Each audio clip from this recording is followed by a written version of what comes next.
protection money. Yeah. He Right. threatens you with Exactly. harm, but if you pay him, he won't harm you. Yeah. Right? Yeah, that's a beautiful example. But that's what the whole book of John is about, and it's directly reflecting back to Hosea.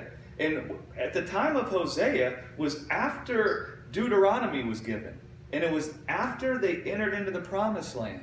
And Moses was busy. Remember, Deuteronomy is the words. Yes, right. What were the words? The words were the work that God had done to deliver them from Pharaoh and to set them free from the bondage of the Egyptians and the death that was reigning over them, and to give them blessing in life as a gift because he loves them. Right. That was the words, right? But they got into the promised land and they began thinking of God as if he was Pharaoh, Yeah. as if he wanted them to make bricks, right? They looked at the law and they didn't see that the law was talking about God's good work towards them. They saw it as God wanting them to make bricks again, just like Pharaoh had him making bricks. But the law was never about them performing some works. The law was always to tell them about the work of God. Right.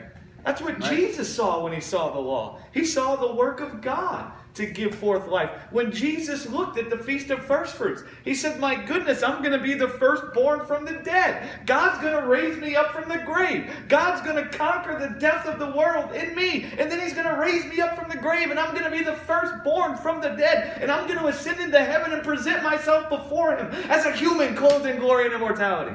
That's what he saw when he saw the law. He didn't think, well, I got to get my barley stick together, and we got to go out there and make our first fruits, and we got to pick the crop at the right time. He wasn't thinking that. No. He was thinking of the work of God.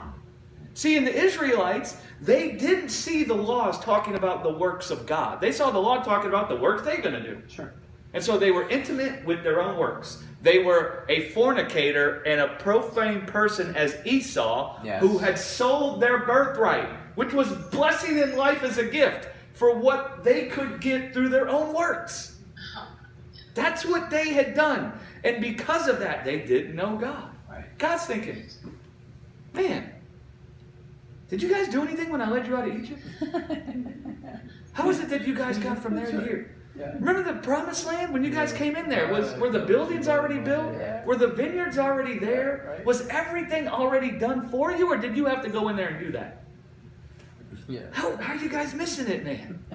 Right? I mean, the whole time he was trying to teach them by strength of his hand and not strength of their own hand. The whole time he was trying to teach them that. And they kept thinking, it's by our ability to do these works.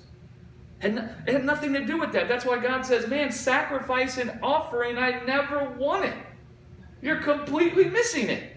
I didn't care if you were killing those animals or doing any of this. I was trying to teach you that I'm going to come as the Lamb. And I'm going to conquer the death and the sin that's keeping you in bondage. I'm the Lamb that's going to take away your sin, man. Now listen, if when you looked at the law and saw the lambs and the offering, and you began thinking about how God's going to come and remove your sin as far as the east is from the west, guess what will happen to you? You find yourself going to rest. Yes. Guess what will happen to you? You'll find yourself not committing adultery with your own works.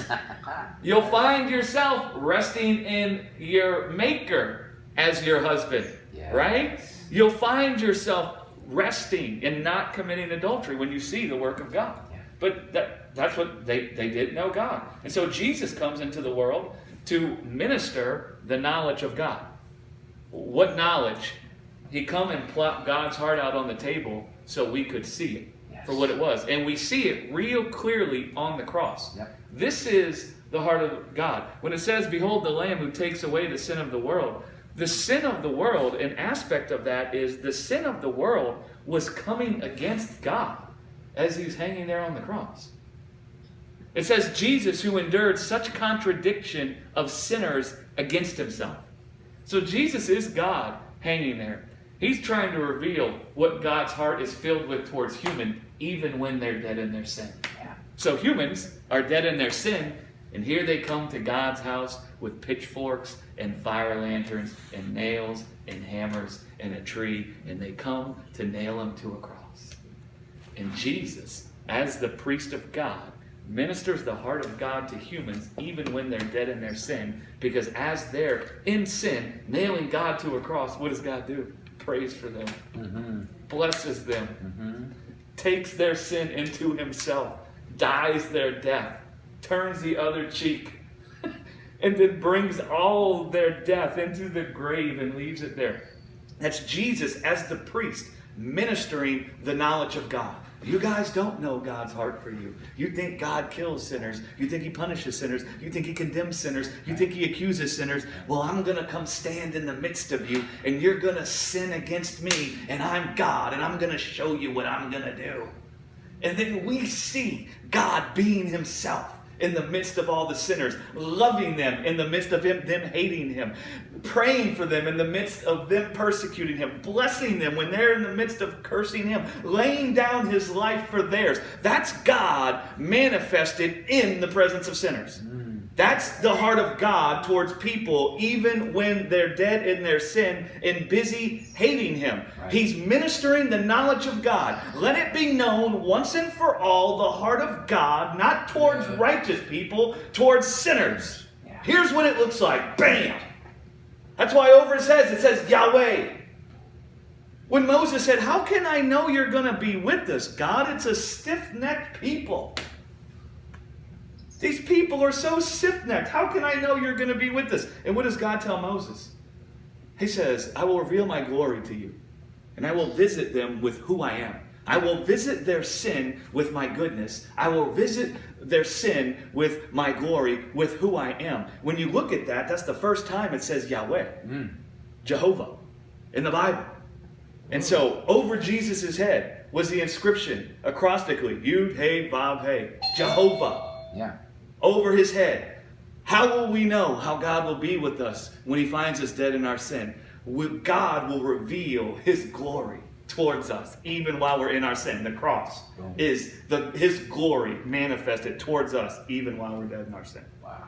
Now that makes sinners feel comfortable in his presence. You notice how the sinners felt comfortable in the presence of Jesus? Yes. Right. You ever notice that? Yep. You notice the only people who didn't feel comfortable in the presence of Jesus were those that were self-righteous? Yes. Yep.